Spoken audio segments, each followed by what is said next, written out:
Debate económico, cruzar ideas con Mariano Flores Vidal y Ramiro Castiñeira. Hola Mariano, hola Ramiro. Recién hablábamos con Leandro de este déficit de cuenta corriente por el número y la comparación con trimestres anteriores. ¿Es para preocuparse? ¿Es para prestar atención? Hay una explicación del gobierno que dice estamos importando más bienes de capital que nunca. No es la única, pero sí quizás la más rotunda. ¿En qué contexto ubicamos este aspecto de la economía argentina? Ramiro, Mariano, ¿que quiere empezar? Bienvenido. Bueno, empiezo largo. A ver, no, para mí no es para nada preocupante. Es consecuencia del crecimiento económico. Déjame que te diga un punto. Vos, ¿sí? Justo se ve el primer trimestre del PBI. Cuando mirás la demanda agregada, es decir, los componentes de ese PBI, tenés que la inversión subió 30% interanualmente. 30%. El consumo privado, 11%. Claramente el aporte, así como cuando tenés una caída, lo que te sostiene es el superávit de cuenta corriente, claro, porque en el fondo lo que estás haciendo es no hay absorción interna, se llama, si no están consumiendo, no se está invirtiendo, entonces básicamente tenés un excedente que se exporta y se importa poco. Cuando vos tenés un boom, un crecimiento tan fuerte, te pasa exactamente lo contrario. El corolario de esto es, cuando vos creces, tenés una economía chica, vamos al caso australiano. Australia tuvo 40 años déficit de cuenta corriente. Este déficit 40 años. Ahora, cuando vos mirás, ¿por qué es eso? Porque en el fondo el déficit de cuenta corriente, más allá que vos lo mires en los números, balanza comercial y tal cosa, no es más que decir, bueno, la absorción interna de ese país, es decir, la inversión y el consumo, y consumo si querés público o privado, es mayor a lo que al PBI, al valor agregado del año de producción. Lógicamente es como cualquier empresa. Si vos tenés buenos proyectos de inversión y vos querés hacerlo con tu propio ahorro, no podés crecer más. Pasa con los países chicos. Cuando vos tenés buenos proyectos de inversión, entra la inversión, lógicamente ahí es como que tenés cuenta corriente negativa. Cuando vos la abrís tenés que ver que haya entrado inversión en el sector privado y no en el sector público. En los 90 vos tuviste básicamente lo mismo, pero cuando mirabas, están invirtiendo en títulos públicos más que nada. O sea, lo que estás viendo es que aumenta el consumo público. La inversión había aumentado, pero más que nada es eso. Acá, como vaya a tener superávit fiscal, ya sabes que de ese lado no puede venir. Con lo cual, y ahí, Mariano, ¿quién te lo financia? ¿Quién te financia ese rojo de cuenta corriente? Es que cuando porque ahí no tiene que financiar. Cuando vos abrís la cuenta corriente, bien abierta, el sector privado no come reservas. El sector privado tiene... La pone el sector privado, como es el gobierno, digamos. Sí, exacto, pero el gobierno justamente es una definición de decir, no salgo al mercado porque espero que baje el riesgo país para poder salir en mejores condiciones. Por lo tanto, lógicamente, si no salgo al mercado, tengo que utilizar reservas. La caída de reservas que se ve, la bruta, tiene que ver con pagos al exterior del sector público en un contexto que tiene superávit, con lo cual no me preocupa en ese sentido. Ramiro, dame un minuto, vamos a escuchar a Luis Caputo, que nos va a servir como disparador para tu intervención. Esto decía con relación a este tema, ¿acaso en la furiosa actualidad el más importante de la discusión económica en la Argentina, el propio ministro Luis Caputo? Si a alguno le parece que está barato, como decimos, puede ir y comprar. Está en todo su derecho, lo puede hacer, no hay ningún problema. Pero el dólar flota y el déficit de cuenta corriente es absolutamente esperable y razonable para un país que estaba totalmente descapitalizado, donde la inversión está creciendo al 31,8%. Obviamente que iba a pasar esto. El nivel del déficit es absolutamente razonable y yo le diría hasta sano para una economía que está creciendo al 6%. Pero el segundo punto es que ese déficit de cuenta corriente ya no financia más déficit del sector público, es déficit privado. Ahora sí, Ramiro. Ese punto es clave. Es decir, la pregunta es, ¿Argentina tiene un déficit en cuenta corriente? Bueno, hay dos preguntas ahí. ¿Quién lo genera y quién lo financia? Claro. Argentina siempre cuando tuvo déficit en cuenta corriente, es decir, gasta más dólares de los que genera, por lo menos vamos a simplificarlo con las exportaciones, ¿no? Uno exporta, importa, podés tener superávit o déficit. Bueno, pero la pregunta es ¿quién genera el superávit o el déficit? En este caso, el déficit en las cuentas corrientes del balance de pago.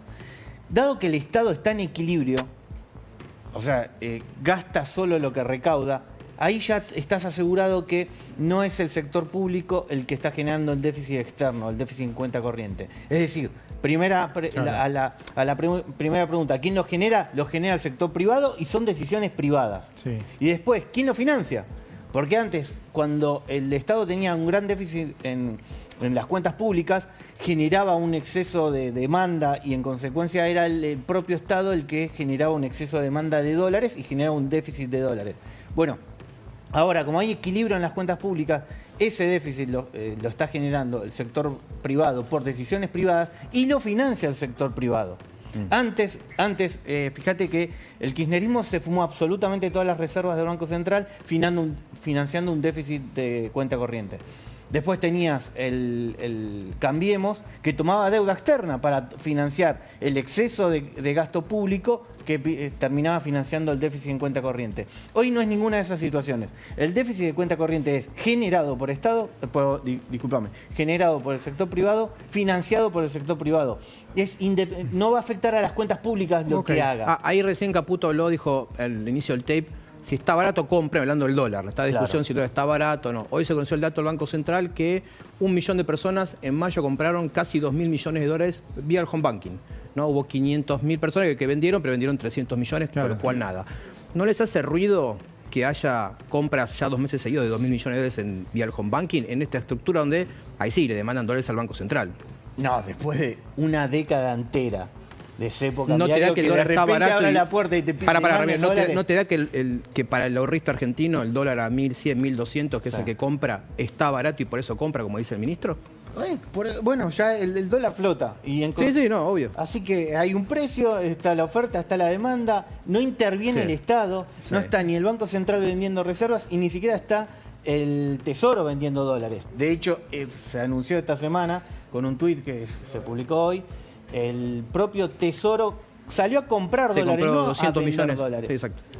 Con peso de superávit. Entonces te está marcando que hay libertad cambiaria, donde cada vez hay más participación. Argentina está recuperando el sistema de precios y dentro del sistema de precios el sistema cambiario. No teníamos sistema cambiario, no podía comprar nadie, ni un jubilado podía comprar dólares. Ahora ya podemos, los jubilados pueden comprar dólares, el asalariado puede comprar dólares. Ahora se anunció que el Tesoro también empezó a comprar dólares en el mismo mercado que compra el jubilado. Estamos recuperando un mercado cambiario que en Argentina había sido detonado por completo. Mariano, antes de tu mirada sobre el tema, vamos a ver y escuchar a Guillermo Francos, que mencionó la palabra devaluación no como una posibilidad, sino como una no posibilidad frente a lo que marca el funcionario, intereses en algunos sectores de que justamente llegue la devaluación. Esto decía Francos.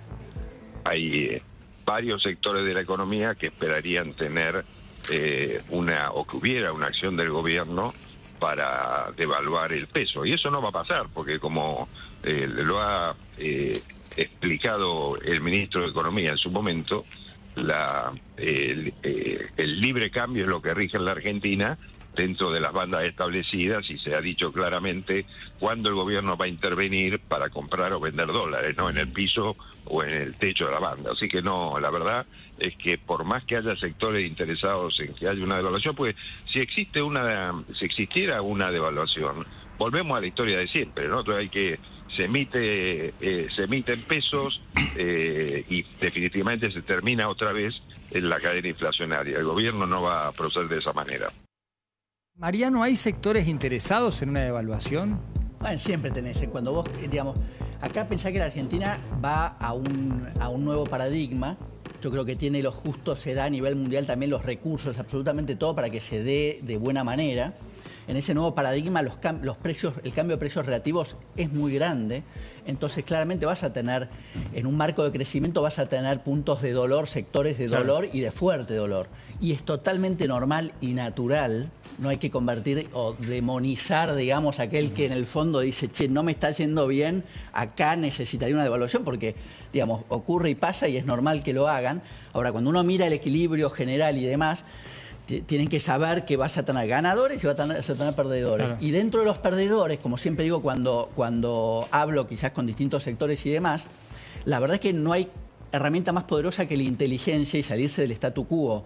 reinventar el propio negocio en ese sentido, ¿se entiende? Y Mariano, y con el campo, por ejemplo, hoy se conoció que, obviamente, en julio el gobierno vuelve a subir las retenciones. No, o sea, la gente del campo, enojada, obviamente, porque la soja es el principal. Todo el mundo que conoce y del sector dice está muy finito el negocio del campo, hoy por hoy, con el tipo de cambio y el valor también de lo que venden. ¿Es un tipo de cambio que complica el campo este? No, que complica el campo no. Lógicamente, el campo de vuelta, porque tenemos años de incertidumbre y demás, no se han podido, y de altas, digamos, tasas de interés en dólares, en pesos, lo que sea, mucha volatilidad, no se puede armar un mercado de seguros en el campo. Entonces el campo sigue, lamentablemente, sujeto a que llueva o que no llueva, ¿no? La pampa húmeda es diferente, los campos más para lo que no es pampa húmeda, son campos, le llamamos online. Si te llueve, fenómeno, en el momento de la cosecha, si no fuiste.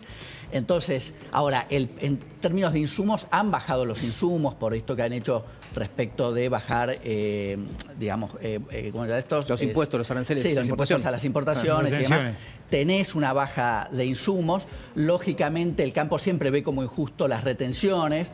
Parece en parte como ingresos brutos, que te dicen, no es lo que gané, digamos, es lo que me está ingresando. Bueno, sí, es parte del sistema que tiene que cambiar. Yo creo que acá tiene que haber bajas impositivas, y te diré que cuando uno habla de bajas impositivas, nacionales que se han hecho, pero provinciales en mucho sentido, digamos, ¿no? Que son las más distorsivas. Sí, ese combinado entre Frankenstein, Voldemort, Thanos, llamado ingresos brutos.